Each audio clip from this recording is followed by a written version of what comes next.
मिस्टरांना तर कमीत कमी माझे 10 ते 12 वेळा वाचवलेलं आहे. एवढे मोठे मोठे संकट आले त्यांच्यावर. अच्छा. असे आले की एक तर असा ॲक्सिडेंट झालेला की बाईकवरती चाललेले, मंगळवारी जाऊन मी आईला प्रश्न टाकला, आई असं असं झालं.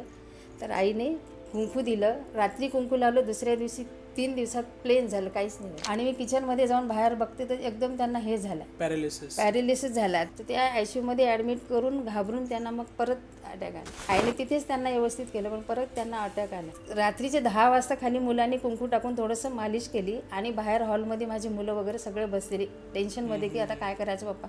आणि ते हळूहळू चालत आले तरी आम्हाला कळलं नाही, एकदम दरवाज्यात उभे येऊन राहिले. तर तेवढ्या अवस्थेत असून खाली थोडं एकच दिवस 10 मिनटं मालिश नाही केली तर दुसऱ्या दिवशी 10 नाही वाजत ते असे चालत हॉलमध्ये आले. तशी माझ्या मुलांची गाडी तरंगलेली पुलावरती. आणि एकटाच माझा मुलगा आणि त्या रस्त्याने कोणी नसतं. अच्छा. तर अर्धा तास तो असा घाबरला की काय करणार आता. खाली बघितलं तर एकदम खोलवर आणि अशी गाडी झाला तर खाली पडेल. हा, पण एकटाच. पण तो आईचं नाव घेत राहिला की आई आहे माझी. आणि नंतर पायाचा आवाज यायचा माझ्या घरात मला. ओके. की कळायचं की आई आली माझी घरात. पायाचं कधी बेल तर भरपूर वेळा वाजायच्या. ओके. बेल वाजले कधी दिसायचं, कधी म्हणजे असं बघायचं तर काहीच नाही. बेल वाजवायचे, 4 वाजले की बेल वाजायचे.